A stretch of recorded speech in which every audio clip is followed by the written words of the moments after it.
Muy buenas noches, amigos. Bienvenidos a 24 horas. El Gobierno Nacional realizó el lanzamiento de la campaña Yo me cuido para crear conciencia en la ciudadanía durante los últimos días de lo que está vigente el estado de excepción en el país. A partir del 12 de septiembre, la Corte Nacional no admitirá una nueva declaratoria sobre estos hechos de emergencia sanitaria. Aquí empezamos. Las campañas de conciencia ciudadana para evitar un incremento en el número de contagios en el país pasan del quédate en casa al yo me cuido. A partir del 12 de septiembre, cuando finalice la vigencia del actual estado de excepción, la aposta para combatir el COVID-19 recae en la conciencia ciudadana. No ha terminado la pandemia sigue, pero no es por una normativa la que vamos a evitar tener reuniones de más 10 personas. Es la convicción personal. Durante esta emergencia sanitaria, el presidente Lenín Moreno decretó por primera vez el estado de excepción por 60 días el 16 de marzo. Luego lo renovó por 30 días más, tal como lo establece la Constitución. El 16 de junio se fijó un nuevo estado de excepción por 60 días, mismo que fue renovado por última vez el 14 de agosto. Ahora, a través de un dictamen, la Corte Constitucional aclaró que no admitirá una nueva declaratoria sobre los mismos hechos de calamidad pública. Nadie preveyó una pandemia, por eso es que la Constitución obviamente ya no nos puede permitir aquello. El control del espacio público, como por ejemplo el funcionamiento de establecimientos en los que es difícil mantener la medida de distanciamiento, así como el control del flujo vehicular, podrá regularse a través de los municipios. No es que la fuerza pública va a salir del territorio, ojo, no. Policía Nacional seguirá cumpliendo esa tarea estoica que lo venía haciendo hasta el día de hoy, al igual que Fuerzas Armadas y las instituciones municipales. El reto para los ecuatorianos se fija en evitar un incremento en el número de casos confirmados, pues la pandemia de COVID-19 aún está presente. En 22 de las 24 provincias, las tasas de contagio están bajo 1. Son los lineamientos de una nueva transición que dependerá de la prudencia y regulación de cada ciudadano, cuando el Ecuador registra 110.549 casos confirmados. Daniela Valencia, 24 horas. Y el gobierno propone continuar con la reactivación económica a través de la construcción. Para esto anuncia la disponibilidad de $1.165 millones mediante un fideicomiso con el que esperan que constructores y promotores del sector privado construyan 35.000 viviendas. Desde el Ministerio de Vivienda, de la Producción y del Trabajo resaltan que el primer sector que inició la reactivación económica post-pandemia fue la construcción, que genera el 10% del Producto Interno Bruto ecuatoriano según los constructores positivos y además otorga adecuadas condiciones de bioseguridad a sus trabajadores. Fue el sector de la construcción con más de 400 proyectos de construcción a nivel nacional. Ahora proponen que continúe este proceso a través de la construcción de vivienda de interés social. Estamos impulsando la reactivación, que la reactivación a su vez depende de todos. Un fideicomiso maneja $1.350 millones, de los cuales apenas 184 millones han sido colocados y existe una disponibilidad de 1.165 millones para inversión en vivienda. El gobierno nacional aporta en este fideicomiso el 40%, que equivale este rato a $538.847.000. Y la banca, Banco del Pacífico, Mutualista Pichincha, Mutualista Benalcázar y el Banco Pichincha aportan con $811.830.000. Los recursos provenientes de créditos con organismos multilaterales servirán para la construcción en 4 segmentos. El primero es el de vivienda 100% subsidiada. Ha construido ya una cantidad de 28.524 viviendas. El segundo segmento es el de vivienda desde $23.000 hasta $40.000 con un bono de $6.000, una tasa de interés del 4,99% y el 5% de cuota inicial. Además, con 25 años plazo, pueden acceder quienes ganen hasta $1.000. El segmento 3 es de casas de $40.000 a $71.000. En relación al segmento 2, no aplica el bono de $6.000. El cuarto segmento es para casas de entre $71.000 a $91.000. Con las mismas condiciones, pero en este segmento el ingreso familiar mensual para acceder no debe superar los $2.536. Además, hacen un llamado a promotores y constructores para que participen en la construcción de estas viviendas. En Quito, María Gracia Acosta, 24 horas. Después de que le fue negado el habeas corpus, Abdalá Bucaram presentó una apelación al arresto domiciliario. Por otro lado, esta madrugada se detuvo a Karina Cadena, también procesada en la trama de corrupción en los hospitales del IES. La detención se dio a las 4:40 de la madrugada en Quito. El grupo de búsqueda de la policía estaba pendiente de la ubicación de Karina Cadena, una de las procesadas en la investigación por asociación ilícita por la trama de corrupción en los hospitales del IES. Con colaboración del GOE, la captura se hizo en un departamento que Cadena tenía en la capital. Inmediatamente la detenida fue trasladada a Guayaquil, a donde llegó poco después de la 1 de la tarde. Tras los chequeos médicos fue trasladada hasta la cárcel de mujeres. Karina Cadena, quien se presenta como empresaria, comparte empresa con varios de los procesados. Según la tesis de la Fiscalía, a través de empresas de terceros pudo haberse beneficiado de los contratos entregados por el IES, justificando los ingresos que finalmente iban a otro beneficiado, a través de sus compañías. Cadena es procesada junto a los hermanos Bucarán, Salcedo, el exgerente del Hospital Teodoro Maldonado Carbo, Luis Jairal Zunino, Federico C., Pablo Mendoza, Javier Jordán, entre otros. La orden de detención en su contra fue emitida el pasado 30 de julio. Por otro lado, Abdalá Bucarán Ortiz, por segunda vez en una misma semana, intenta recuperar su libertad para lograr inscribir su candidatura. Un día después de que se le negara el habeas corpus y se ratificara el arresto domiciliario en su contra, interpuso un recurso de apelación a esta medida. En la audiencia pasada realizada por los jueces de una sala de lo penal de Pichincha, su defensa solicitó una acción afirmativa, solicitando que Bucarán salga de casa acompañado por la Policía Nacional para que se le permita ir al Consejo Nacional Electoral y aceptar su candidatura. El presidente de la sala no se pronunció respecto a este pedido. Lo que sí dispusieron es que personal del Ministerio de Salud le haga chequeos constantes para garantizar su estabilidad. Tras esta postura, ahora el expresidente solicitó una apelación al arresto domiciliario que se fijó en su contra. La decisión esta vez estará a cargo de los jueces Patricio Vaca, Miguel Narváez y Leonardo Barriga de la Sala de lo Penal de Pichincha. Y el tiempo es importante para Abdalá Bucarán, pues tiene menos de 7 días para aceptar físicamente su candidatura. Con esto, no únicamente podrá aparecer en la papeleta electoral, sino que además logrará detener los procesos penales que avanzan en su contra. Por la tarde, el abogado de Abdalá Bucarán informó que fue trasladado de emergencia hasta la clínica Alcíbar, asegurando que habría sufrido un infarto. En la unidad médica indicaron que el expresidente no sufrió un infarto, pero que presenta otras patologías. Aquí en la emergencia se detecta es un dolor de pecho, una angina. Por lo pronto el señor está hemodinámicamente estable.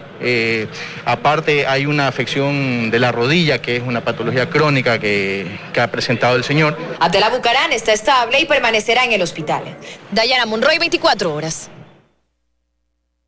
Y continúa a esta hora la audiencia de sustentación de dictamen y llamamiento a juicio en contra de Sheyman Oren. En una primera etapa, Oren fue sentenciado a 20 meses de prisión por el uso de documento falso. Joana Ramos informa. Poco más de 9 horas lleva ya la audiencia de sustentación de dictamen y llamamiento a juicio en contra del ciudadano israelí Sheyman Oren. Aquí en la unidad judicial del Cantón La Libertad se instaló la diligencia. El israelí, que junto a su compañero Shai Dahan, asesinado el pasado 8 de agosto, tenía en su poder $300,000 en efectivo y credenciales falsas de la Agencia Antidrogas de Estados Unidos. Por este delito, Oren se acogió al procedimiento abreviado, se declaró culpable y el juez Vicente Guillén le dictó 20 meses de prisión. Escuchemos. Que él está dispuesto a aceptar su responsabilidad por el hecho imputado, esto es, por el uso de documentos falsos. Lo ha manifestado desde el primer día, no ha sido lo único que ha manifestado. Ha dicho también que ha estado presto a colaborar con las autoridades de justicia. A esta hora la audiencia continúa y se estima que durará hasta por lo menos la medianoche. Ahí recién se conocería la sentencia por este caso. La Fiscalía cuenta ya con los videos que dijo Oren había grabado con su celular el momento preciso en que Jacobo Bucarán Puley compró los insumos médicos y le pagó por ellos $300,000 en efectivo. Nosotros tendremos todos los detalles al término de esta audiencia. Buenas noches. Otro tema, el técnico argentino Gustavo Alfaro fue anunciado como el nuevo entrenador de Ecuador. El campeón de la Copa Sudamericana dirigirá a la Tri en las eliminatorias y la Copa América de 2021. Esta mañana el presidente de la Federación Ecuatoriana de Fútbol, Francisco Egas, a través de una rueda de prensa confirmó que el argentino Gustavo Alfaro es el nuevo técnico de la selección. Creo que hemos llevado a cabo un proceso profesional, un proceso responsable. Es así como hemos llegado a la decisión final y al día de ayer terminar por fin las negociaciones y la firma de documentos de compromiso. Alfaro tendrá por delante competiciones como la Copa América 2021 y las eliminatorias hacia la Copa del Mundo Qatar 2022 y dio ya sus primeras declaraciones como entrenador de la selección. Para mí es una responsabilidad muy grande, pero es un orgullo y es un aliciente muy fuerte también. Haremos lo imposible con toda la gente que está cercana a la selección para que Ecuador esté en la próxima Copa del Mundo. Alfaro, de 58 años, ha pasado por clubes importantes de su país como San Lorenzo, Rosario Central, Arsenal y Boca. Con Arsenal fue campeón de la Copa Sudamericana en el 2007. Además, entre 2012 y 2013, ganó el torneo argentino, Copa y Supercopa Argentina. Se espera su llegada al país para los primeros días de septiembre y su debut oficial será el 8 de octubre ante Argentina en Buenos Aires por la primera fecha de las eliminatorias. Hugo Quintana, 24 horas.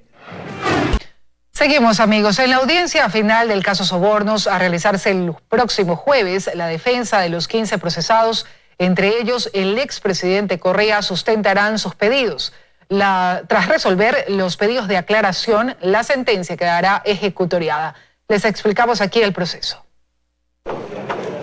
Se acerca el final del caso Sobornos. En medio, el último recurso para 15 de los 20 procesados. Pero ¿qué podría pasar el próximo 3 de septiembre en la audiencia donde se sustentará la casación? Quienes entienden del tema explican que se revisará si hubo errores técnicos de apreciación jurídica. Es decir, no se analizará el fondo ni las pruebas, sino si el tribunal interpretó bien las normas, pues pueden existir errores. No es extraño que pudiera haber algo que permita haber accedido a casación y que permita que eventualmente se case la sentencia en alguna parte, lo cual no necesariamente significa que pudiera declararse inocentes a todos o a ninguno. Y ya hablando sobre la posible resolución de los jueces, hay infinidad de probabilidades. Alguno de los procesados podría decir, mire, yo sí demostré que tengo atenuantes en mi caso y que como consecuencia de los atenuantes mi pena tiene que reducirse. Podrían haber errores de derecho que implican que una persona no era autor, sino que tendría que ser considerado cómplice. Por ejemplo, en el caso del expresidente Correa, los jueces decidieron admitir a trámite el cargo casacional, que se refiere únicamente a la errónea interpretación de los artículos 41 y 42 del COIP, que hacen referencia a la participación en el delito. Correa, según la sentencia de primera instancia, sería autor mediato del dominio de la organización. En la audiencia se discutirá si realmente él ocupó ese papel dentro de la trama. Fuera de las Cortes, otro tema que ha llamado la atención en este caso es el tiempo que se ha tomado la justicia a lo largo del proceso, que para algunos ha sido sorpresivamente ágil. Pero no es extraño, porque es un caso en el que cuando suceden estos temas, la gente regresa a ver a la Corte y les exige celeridad. Entonces, me parece que hay muchos elementos que han hecho que este caso camine más rápido de lo usual. Así se desarrollará lo que queda del proceso. El mismo día de la audiencia de casación del 13 de septiembre, habrá una resolución oral. Luego la misma será notificada por escrito. De ahí los procesados tendrán 3 días para pedir aclaración y ampliación de la sentencia. Después de resolver estos últimos pedidos, para quienes se declare con lugar la casación, no se ejecutará la condena. Al contrario, si se niega la casación y se confirma el fallo de las 2 instancias anteriores, la sentencia quedará finalmente ejecutoriada. Para concretarlo, el expediente deberá volver a los jueces de segunda instancia y luego a los jueces de primera instancia. Serán los magistrados Iván Saquicela, Iván León y Marcos Rodríguez quienes enviarán los oficios a la policía para emitir las órdenes de detención y a su vez enviarán los oficios a las demás entidades públicas para notificar de la sentencia, como al CNE, pues otra de las barreras jurídicas que tiene el expresidente Rafael Correa para concretar su posible candidatura a la vicepresidencia es precisamente que esta sentencia quede en firme. Dayana Monroy, 24 horas. Varios medios digitales generaron una alerta por la posible fuga del ex asambleísta Cristian Viteri, sentenciado por el caso Sobornos 2012-2016. Sin embargo, desde el gobierno el hecho no ha sido confirmado ni descartado. Su defensa desconoce del paradero del ex legislador. ¿Dónde está el ex asambleísta Cristian Viteri? Es la pregunta que se ha generado en las últimas horas luego de que en redes sociales varios portales periodísticos afirmaran que el ex legislador sentenciado por cohecho en el caso Sobornos 2012-2016 habría abandonado el país. La alerta provocó que la Policía Nacional pidiera informes migratorios en diferentes unidades del país para conocer la ubicación del ex asambleísta. Sin embargo, hasta el momento el hecho no ha sido ni confirmado ni descartado por las autoridades de gobierno. Marcelo Dueñas, abogado de Viteri, dice desconocer su paradero. No conozco. Exactamente no conozco. Debería suponer que está en Guayaquil.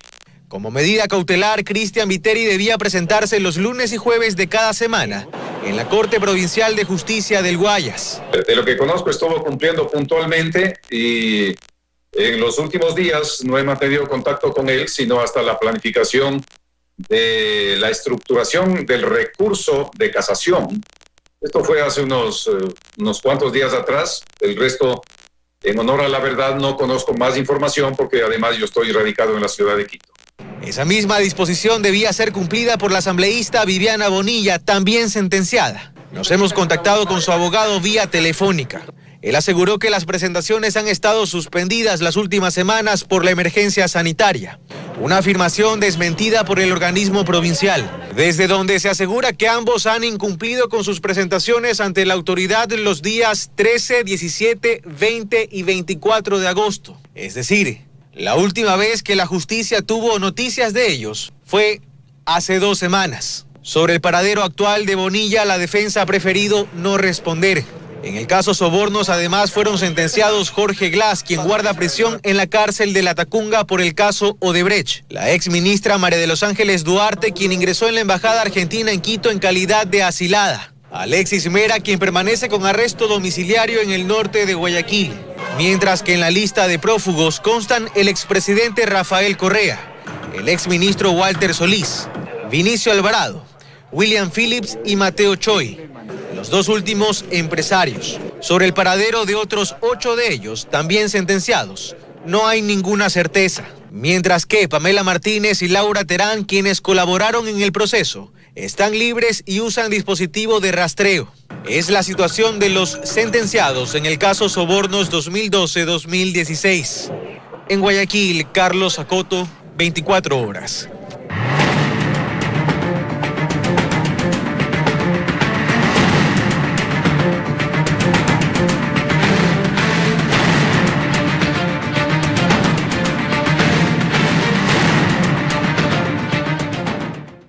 Continuamos con nuestro segmento A Fondo. Esta noche Tomás Chofardi nos contará sobre la emergente situación del relleno sanitario de la ciudad de Quito. Tomás, buenas noches. Así es, Diana. Buenas noches. La ciudad de Quito está a menos de 100 días de llenar por completo el relleno sanitario donde van a parar los desechos orgánicos e inorgánicos generados por la ciudad. Esta grave situación se da por el ineficiente manejo de la basura por parte de los ciudadanos y de las autoridades, y además por una serie de conflictos que han ocurrido dentro de la empresa metropolitana de gestión integral de residuos sólidos, EMGIRS. Mientras tanto, el sector de Linga tiene que soportar a diario una contaminación nauseabunda y tóxica. Veamos. El relleno sanitario de Linga es un vecino incómodo. Una mancha en medio del paisaje que todos los días, desde hace 17 años, recuerda a los moradores que está ahí. Y la forma de hacer sentir su presencia es con un olor fétido, amargo y nauseabundo. Los moradores de las comunidades que rodean al relleno sanitario no logran acostumbrarse. El olor aquí a la semana me da unas 3-4 veces en las madrugadas, cuando a veces llovizna, es el olor bastante insoportable. Ajá. Esteban pertenece a la tercera generación de los Gortairi en estas tierras. Cuando vino el relleno le expropiaron una parte de la propiedad, pero hasta el día de hoy el municipio no les paga. Y necesitamos también pues que haya justicia, ¿no? Sí, el municipio nos ha puesto el juicio de expropiación, pero también que cumpla. Desde hace 6 décadas, la familia política de Edgar mantiene una propiedad que colinda con el río Inga. Él y su hijo nos llevaron abajo por la quebrada para mostrarnos cómo ha cambiado este afluente. Con el río sí ha habido un cambio. Antes uno podía bajar con toda tranquilidad al río y meterse al agua. Le hablo de hace 20 años atrás aproximadamente. Aunque las aguas del Inga parecen transparentes, en realidad no están limpias. Lamentablemente hay desechos propios de la cercanía de centros poblados. Se forman espumas, hay botellas y fundas. Pero además hay un elemento adicional que podría estar afectando a este río. Y hoy por hoy ya no tenemos la misma tranquilidad porque no sabemos en qué condiciones está el agua del río, qué químicos son los que se utilizan para desinfectar los lixiviados y son después filtrados o arrojados al río, no tenemos conocimiento.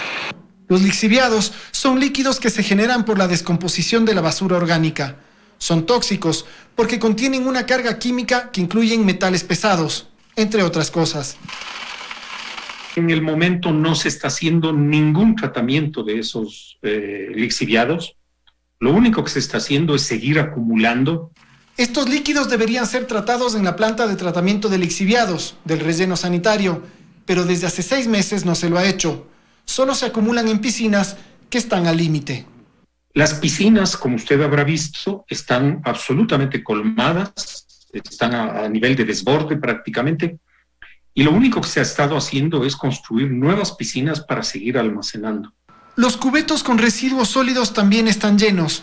Actualmente se está ocupando el último de todos y al ritmo de generación de basura que tiene la ciudad de Quito ya no le queda mucho tiempo. Los cálculos dicen que en el momento el cubeto que está funcionando, en el mejor de los casos, tiene unos 3 o 4 meses todavía de vida útil. Es decir que, traducido, Quito debería tener un nuevo relleno en ese lapso. La empresa de gestión integral de residuos sólidos, MGIRS, es la que está a cargo de esta emergencia y hoy anunció una nueva e inédita estrategia para solucionar el problema.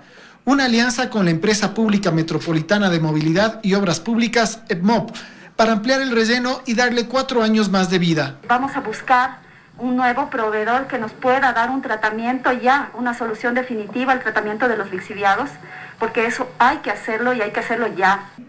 Pero para llegar a esta decisión han pasado muchas cosas. Internamente en la MGIRS, los últimos meses han estado marcados por situaciones de inestabilidad con cambios de gerentes, acusaciones de corrupción, concursos que quedan desiertos y una inacción que finalmente condujo a esta emergencia sanitaria. La actual administración, que lleva menos de un mes en el cargo, afirma que todo eso queda en el pasado y que las cosas de ahora en adelante cambiarán. En la segunda parte de este reportaje conoceremos un poco más de esta crisis del relleno sanitario, que definitivamente no huele nada bien. Tomás Chufardi, Teleamazonas. Mañana continuaremos con este análisis a fondo sobre el relleno sanitario y las oscuras fuerzas que han influido para que se haya llegado a esta situación crítica. Continuamos. Con el Código de la Salud aprobado, el cannabis con fines terapéuticos es una realidad en Ecuador, pues con la nueva normativa se regula su uso. Sin embargo, hay quienes se muestran contrarios a este tema. Los médicos resaltan la necesidad de esta normativa que fue debatida por años. Los médicos fueron los primeros en reaccionar a la aprobación del Código de Salud. Ven con buenos ojos a esta normativa que le llevó a la Asamblea 8 años tratarla. Garantía para una práctica adecuada, dejando no abierta la puerta a una criminalización de nuestra práctica. Aunque sí esperan que exista un veto por parte del Ejecutivo sobre las funciones de la autoridad sanitaria. En el texto además se permite la atención de una emergencia obstétrica y consideran que este es un logro en los derechos de las mujeres.